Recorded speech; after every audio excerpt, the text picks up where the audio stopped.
ఊనషోడశ వర్షాశ్చ ప్రజాయంతే. 16 ఏళ్ళు లోపు ఉన్నటువంటి స్త్రీలు ఇళ్లల్లో ఎవరికీ తెలియకుండా పాఠశాలలనే వంకతో వెళ్ళి ప్రజాయంతే పిల్లల్ని కంటారు. ఇదే యుగ నాశనానికి మూల కారణం, యుగక్షయానికి మూల కారణం. ఇంకా యుగాంతంలో ఎవడు పడితే వాడు అక్షరం ముక్కరాని వాళ్ళంతా పీఠాలు స్థాపిస్తారట. వాళ్ళెవరికి పరంపర ఉండదు, ఏ శంకరాచార్య పరంపర ఉండదు. వాడికి వాడే ఓ పీఠం పెట్టేస్తాడు. ఒకడు శివపీఠం అంటాడు, ఒకడు శైవపీఠం, ఒకడు విష్ణుపీఠం, ఒకడు బ్రహ్మపీఠం, ఒకడు నేనే మహర్షి, నేనే ఒక బ్రహ్మర్షిని అంటాడు ఎవడికి వాడే. అప్పుడు వాళ్ళు ఏమవుతుంది, ఏదో పళ్ళుకి రంగు వేసుకుని పళ్ళు తోముకుని దానికి పెట్టుకుంటారట రకరకాలైన రంగులు. తద్వారా వాళ్ళ దంతములు శుక్ల దంతాహ తెల్లగా కనపడతాయట.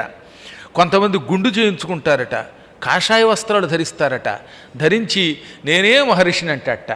ఒకడు రమణానంద, ఒకడు భ్రమణానంద, ఇలా రకరకాల పేర్లు పెట్టుకుంటారటంతా. నేనల్లా వ్యాసుడు అన్నాడు. ఇలా పెట్టుకుని ఇంతంత పొట్టలతో తిరుగుతారు, ఏది పడితే తింటారు. ఈ విధంగా వీళ్ళు ఇంద్రియాలకి లొంగిపోయి ప్రజల్ని నాశనం చేసేస్తారు. కాషాయవాసులై ప్రజల్ని మోసగిస్తారు. సస్యచోరాహ, పొలాలు మొదలైనవి అపహరిస్తారు. చైలాపహారిణ, చివరికి వస్త్రములను కూడా అపహరించి పట్టుకుపోతారు. చోరాశ్చ హర్తారో, ఒకడు దొంగ, ఈ దొంగాడు ఇతరుల దగ్గర దోచుకుంటే ఈ దొంగాడి దగ్గరకు వచ్చి ఇంకో దొంగ ఎత్తుకుపోతాట. చోరాత్తు, చోరుడి నుండి చోరాశ్చ, ఇంకో కొంతమంది దొంగలు ఎత్తుకుపోతూ ఉంటారు. ఈ విధంగా ఒకరిని మించి ఒకరు దొంగలు అయిపోతారు. ఎంత గొప్ప దొంగ అయితే వాడికి విలువటండోయ్. బాగా కోట్లు కోట్లు కోట్లు కొల్లగొట్టిన వాడేమో మహారాజు అవుతాడు, కొంచెం తక్కువ కోట్లు కొల్లగొట్టిన వాళ్ళు వీడి దగ్గర సహాయకులు అవుతారు, ఇంకొంచెం లంచాలు పుచ్చుకునే వాళ్ళు ప్రజలు అవుతారట. ప్రజలు ఉచితముగా వచ్చే వస్తువులకు ఆశపడి తమని నాశనం చేసేటటువంటి వాళ్ళందరినీ నెత్తిమీద పెట్టుకుంటారు. ఈ విధంగా జ్ఞానకర్మలు అదృశ్యమైపోతాయి. హఠాత్తుగా దీనివల్ల ఏమవుతుంది, ఏమీ లేకుండానే ఎక్కడి నుంచో విపరీతమైన పురుగులు, కీటకాలు పుట్టుకొచ్చేస్తాయి. మిడతలు, ఉడతలు పుట్టుకొస్తాయి. ఆ తర్వాత ఏమవుతుందట, ఎలకలు విపరీతంగా పుట్టుకొచ్చేస్తాయట. ఒకటి కాదు, రెండు కాదు, కొన్ని వేలు వేలు కోట్లు ఎలకలు పుట్టుకొచ్చేస్తాయి. ఆ తర్వాత పాములు వచ్చి ఓళ్లల్లో పడిపోతాయి. ఇది కాక చిరుత పులులు వంటివి హఠాత్తుగా పుట్టుకొస్తాయి. ఎక్కడి నుంచి వస్తున్నాయో తెలియదు. అడవులు ఉండవు, పులులు వస్తాయి. ఇళ్లల్లోకే పాములు మొదలైనవి చొరబడిపోతాయి. ప్రజలు వాటిని చంపలేక వీళ్ళే చచ్చిపోతూ ఉంటారు. ఆకలి పీడిస్తుంది. అన్నం తిందామా అంటే అన్నం ఉండదు.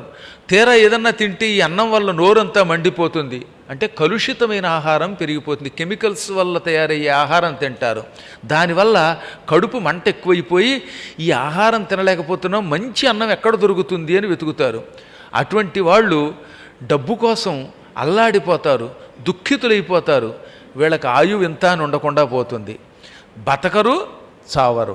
చావు బ్రతుకు కాని వ్యవస్థలో శరీరం కుళ్ళిపోతూ ఉండగా కదలలేక మోకాళ్ళ నొప్పులతో, కీళ్ల నొప్పులతో, ఒళ్ళు నొప్పులతో, పళ్ళు నొప్పులతో మంచం మీద కుళ్ళిపోతారు తప్ప చావరు, బ్రతకరు.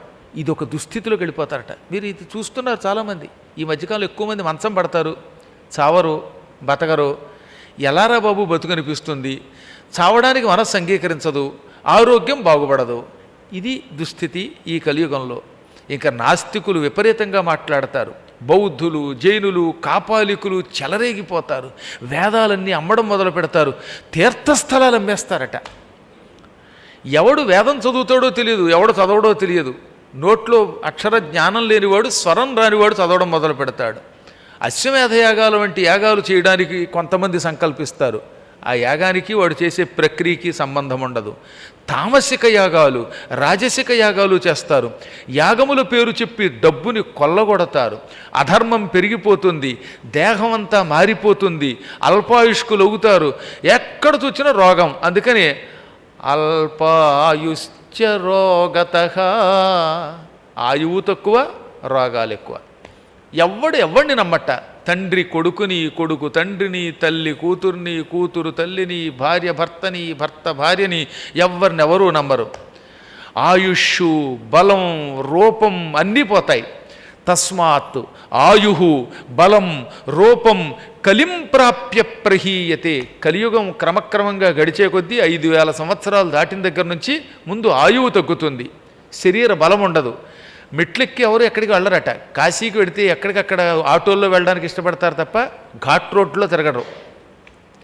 బలం పోయాక రూపం కూడా పోతుంది. ముఖం అంతా ముడతలు వచ్చేసి, పొక్కులు వచ్చి, ఉబ్బిపోయి, రకరకాల రంగులు వచ్చి, నలుపులు వచ్చి మనుషులు అనారోగ్యవంతులైపోతారు.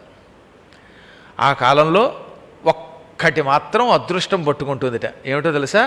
అల్పేన కాలేన సిద్ధిం గచ్చంతి మానవాః. కొంచెము సేపు పురాణం విన్నా, ఎక్కువ కాదు, అల్పేన కాలేన ఓ 2 గంటలు మీరు పురాణం వింటున్నారు, అంతకంటే ఎక్కువ వింటలేదు కదా. 24 గంటల్లో 2 అవర్స్. మళ్ళీ ఈ 2 గంటల్లో ఎప్పుడైనా భగవన్నామం అచ్యుతం కేశవం రామనారాయణం కృష్ణదామోదరం వాసుదేవం భజే, ఇలా ఒక్క 2 నిమిషాలు చాలట.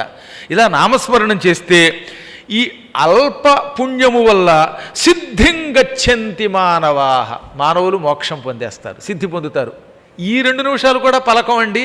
గురువుగారు ఏదైనా పాట పాడిస్తే మాకు సిగ్గండి, ఏది ఉత్తప్పుడు లేదు వీధిలో సిగ్గు. నామం చెప్పడానికి మాత్రం పురుష్ పురుష్ అని సిగ్గు ఎక్కడ లేనిది నటిస్తారట. ఈ మాత్రము కూడా పలకనటువంటి వాళ్ళు మాత్రం నరకానికి పోతారు. అక్కడున్నది మన అదృష్టం అన్నమాట. మన అదృష్టం నరకం నుంచి మనల్ని రక్షించే ఒక మహాభాగ్యం అల్పకాలములో సిద్ధిస్తుంది. ఏమిటా సిద్ధి అంటే, కొంతసేపైనా భగవంతుని కథ శ్రద్ధతో వినుము. వింటే నీ పాపములు తొలగి నీకు ముక్తి సిద్ధిస్తుంది, ఆనందము సిద్ధిస్తుంది, భగవత్కృప సిద్ధిస్తుంది. కొంచెము సేపు భగవన్నామం చెయ్యి. మధ్య మధ్యలో ఎప్పుడు వీలుంటే అప్పుడు ఇలా భగవన్నామం చేస్తే, ఒకసారి నామము చేసినా అది నీకు ముక్తిస్తుంది, ఆనందమిస్తుంది, మహాకష్టం నుంచి రక్షిస్తుంది. అపి స్వల్పస్య ధర్మస్య అపి స్వల్పస్య ధర్మస్య త్రాయతే మహతో భయాత్. ధర్మము నువ్వు ఇంత చేసినా చాలు, ఎక్కువ అక్కర్లా. కొంచెము ధర్మము చేసినా గొప్ప భయము నుండి, మహాభయము నుండి ఆ ధర్మం నిన్ను రక్షిస్తుంది. హోమియోపతి మాత్రం ఎంత ఉంటుందండి, ఎంత ఉంటుంది. అటువంటి ఇంతింత చిన్ని ఏదో సగ్గు బియ్యం కంటే చిన్నవైన గుళికలు ఓ 4-5 వేసుకుంటే దీర్ఘరోగం తొలగడంలా, అలాగే కలియుగంలో రవ్వంత చేసిన పుణ్యం మహాభయంకరమైన పాపం నుంచి రక్షిస్తుంది. ఎప్పుడు వీలుంటే అప్పుడు రామ కృష్ణ మీకు ఏ నామం అనిపిస్తే నామం చేయండి. అందుకే అప్పుడప్పుడు నేను మధ్య మధ్యలో మీ చేత పాడిస్తూ ఉంటాను. అది అందరికీ ఇష్టమే, హరిగారికి ఇంకా ఇష్టం అది.